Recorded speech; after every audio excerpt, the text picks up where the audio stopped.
Hey guys, what's up? Welcome back to the channel. It's Cynicalex, and today we're taking a look at Negasonic Teenage Warhead from the test server APK, brought to you by Netmarble and the Star Agent program, which I am a part of. So everything you see can and possibly is subject to change.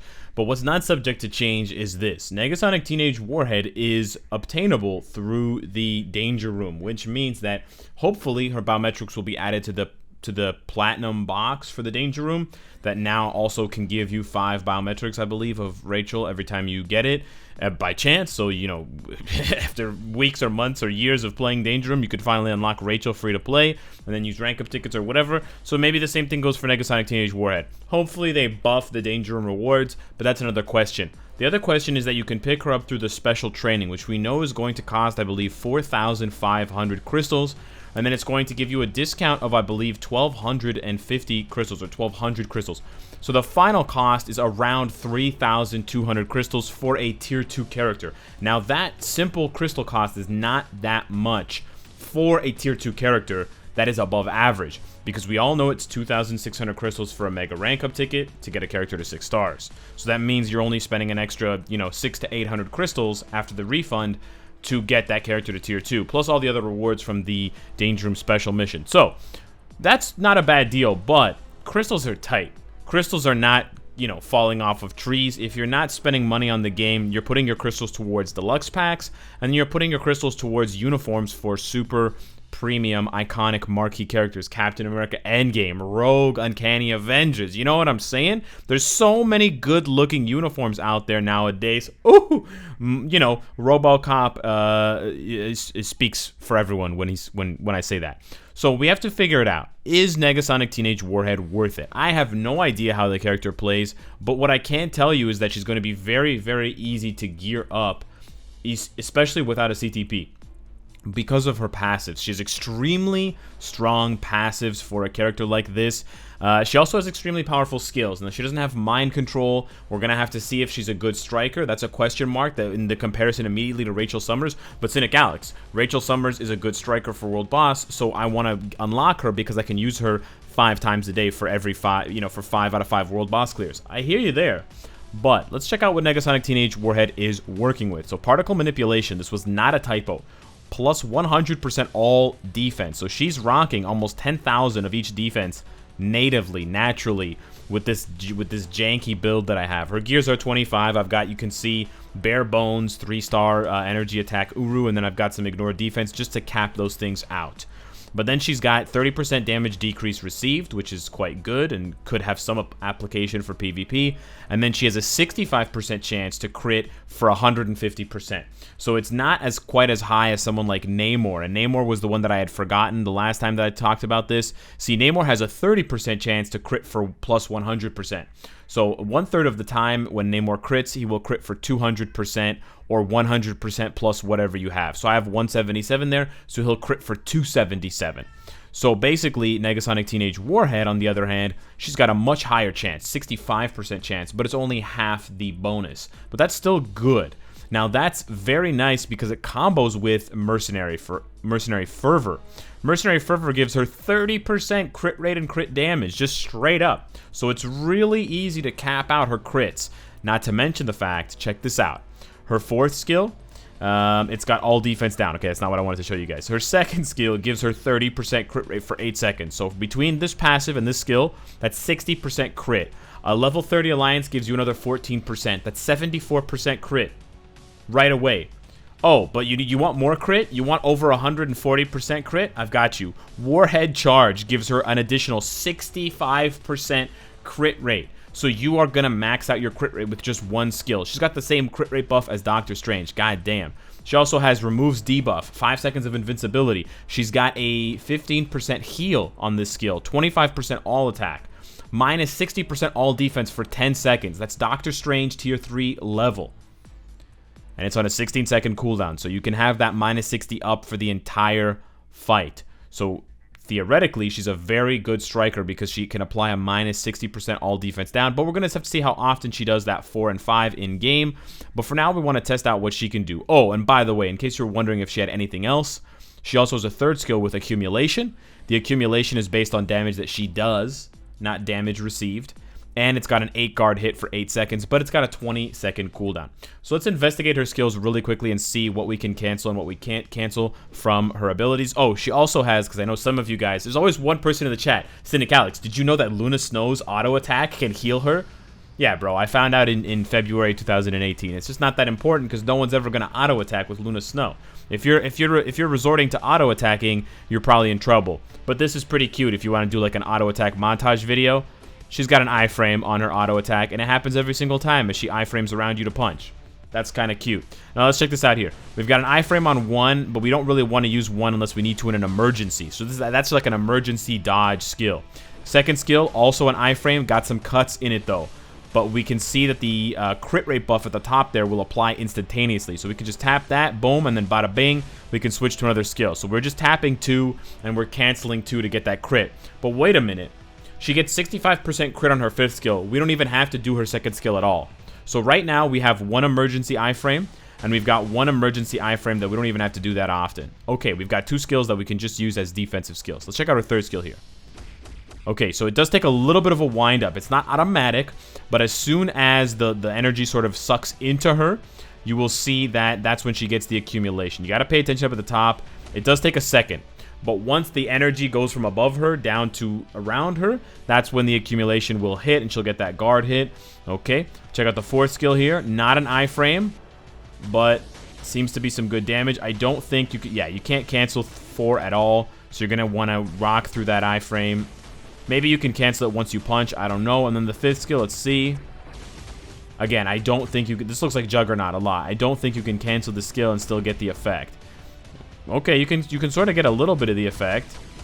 Okay, but it seems like, from what I can tell, you're not really going to cancel Negasonic Teenage Warhead skills. But that's okay. Let's take her into some content now. She's got max cooldown, max crit damage, of course, and max ignore defense. She deals energy attack with all of her skills. So let's see, first of all, can she do enough damage to Cull Obsidian? And also, can she survive? Those are the 2 key important features here. We're going to use Wasp's lead here, and then we're going to bring Negasonic in. What's her leadership? Debuff, decreases debuff duration by 30%. That's not bad, but yeah, we're not going to take advantage of that right now. Keep in mind that I believe Negasonic Teenage Warhead does not have guaranteed crit rate, so you could use her with Coulson, and she will apply that guaranteed crit rate. I had previously said that Cable didn't have guaranteed crit rate. Cable does have guaranteed crit rate, so you don't need to use Coulson at all. So let's open with 5, and let's see what happens here. Okay, she just runs at him. She does a little bit of damage. Let's pop 3. Let's pop 2, and let's pop 4, and let's see what happens here. Let's pop 5 again. Okay, we see the heal there. Okay, the damage is nice. Alright, by the way, if you guys are wondering, I've got a 140 damage proc on Negasonic Teenage Warhead. I don't know why I would do 4 before 5. She doesn't seem to have that many hits on her abilities, but that's okay. We can't really use 4 defensively, remember, because there's no iframe. So it seems like... Okay, it seems like a lot of her abilities are stacked on 5 and 3. You want to do 5 for the accumulation, and then you want to do... Or sorry, you want to do 3 for the accumulation, and then you want to do 5 for the damage, of course. 5 is also going to give you the invincibility, which is nice, and it's also going to give you the all defense down and the heal. So those things are nice. I don't know when she stacks the all defense down. I don't. There it is. Okay, but it seems like she has a hard time proccing her obelisk. I'm not too impressed right now. She's very impressive in terms of her abilities. That was weak damage there, but the other thing is that Cull Obsidian, he cleanses a lot of the time. So let's try this against a different boss now. Let's go up against Thanos, and we're going to have a bit of trouble against Thanos for different reasons. Thanos has debuff, and she has invincibility, but I want to see how this works against someone who's not going to remove our all defense, because I'm not, even though it's minus 60%, I'm not super impressed right now. I think her 5th skill, if I'm seeing things correctly, her 5th skill, all defense down applies right away, but her you see the 5th skill applies right away. We're going to use the 2nd skill, iframes, to sort of get out of the way, sort of dodge things. But the problem is that she has invincibility. But I think the 4th skill, all defense down, only applies at the end of the skill. Yeah, see, that, like, she doesn't have that many hits on her skills, right? So right there, I didn't actually... Whoa, that damage is savage. Okay. a damage proc in the first place just to not have to rely on that hitting. But, whoa, when that lands, well, we gotta be really careful here. She does have the heal, and she does have the damage reduction. Whoa, some of these crits are really fat. Some of these crits are really fat. Whoa! She just melted that dude with a 140 proc. Damn. All right, last test. Let's see how she does against Corvus. Now, Corvus can be a very annoying boss because of the fact that he has bleed. The bleed can be extremely annoying to deal with. But he has low defenses. So whereas Cull Obsidian, you can kind of...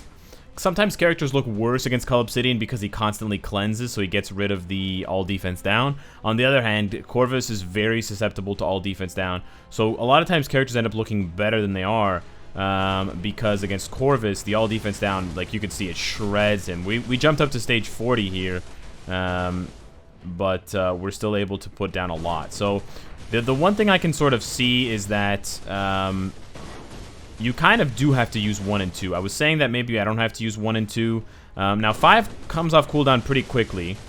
And with, what is it, 5 or 6 seconds of immunity or invincibility, you don't have to worry too much about it. But maybe you want to do, you know, wow. Maybe you want to leave 2 and 1 to the end because they seem like nice iframe skills that you can use defensively. But I think you definitely want to, you know, open with 3 cancel 5 to get that accumulation going. And then while there's still invincibility up on 5, do 4. Because 4 is just a naked skill. That's the thing. There's nothing on 4 at all. Now, she doesn't have any kind of crowd control. So you are basically just relying on the all defense down. And so for stages like this, you're going to want... But yeah, she's got some cool effects, cool animations. It's a lot of explosions and stuff. But I like her 5th skill. It reminds me a lot of Juggernaut. And she kind of just rushes at you. The minus 60 is really hot, so if she does that iframes, if she does that striker skill a lot, that could be a big deal as a striker. So she could be a really good, or she could be the best all defense down striker because consistently minus 60 is extremely high, and the fact that it also lasts for 10 seconds is another huge plus. We might die here, but let's see what we can do. We haven't seen anybody... Whoa, okay. Oh, and wait, can we double stack? Can we double stack the minus 60%? I think we can, right? Why not? Wow. Oh, we died there. We died there to fire. Wow. But still. I think you can double stack the minus 60. Wow. Okay. Yeah, I think I was wrong about the double stacking from that Lady Deadpool video. So, potentially very high damage, some survivability, not completely flimsy in terms of survivability. More of an offensive character than Rachel Summers, I think, in my opinion, and pretty high base stats in terms of having, you know, your crits capped, having very high defense, damage reduction, things like that. So an interesting character. I think fans of the character are going to jump on her pack right away because it's kind of a no-brainer. It's honestly not a bad deal, the 4,500 crystals. It's just if you have the 4,500 crystals. If you don't, for literally a third of the cost, for 1,000 crystals, you can pick up a uniform to transform another blast character that you already have at tier 2 into a heavy hitter. You know, you've got Doctor Strange tier 2 or you've got Cyclops tier 2, but you don't have a uniform. You can transform him with Phoenix 5, you get the villain, you can transform Doctor Strange, etc. You know, there's quite a few blast characters now that have good uniforms. You can transform Psylocke or someone else. You know, completely redesign Mysterio and things like that. So, on the one hand, do I think Negasonic Teenage Warhead has a place in this game? Absolutely. She could be a very good striker with a minus 60. Those are for 10 seconds. That's super long. She's got incapacitation, things like that. But at the same time, she does do a lot of the same things that we've come to expect from characters in the game that we already have. All defense down, invincibility, you know, damage accumulation. But a very interesting character. Not my favorite animations, but it's hard for her to compete with someone like Slapstick. So I'm still a bit on the fence. I'll probably pick her up anyways because she's got a pretty cool design. And yeah, blast characters having all defense down is a little bit more uncommon. Especially at minus 60%. So let me know what you guys think. The first Blast character to be, maybe not the first best character, but the one that sticks out in my mind to come out that's not tier 3, but that has heavy all defense down on skills since like Gambit, but doesn't have mind control and stuff like that the way that Psylocke, Scarlet Witch, Emma Frost, and Rachel Summers and Kid Omega have. So kind of an interesting turn for the design of the character. Let me know what you guys think of Negasonic Teenage Warhead. Is she the next Gambit or not? There's no chain hit damage here, and I think she has low damage on her hits. But let me know in the comments down below, and let me know what you guys want to see next. Thank you so much for watching the video, and I will see you in the next one. Take care.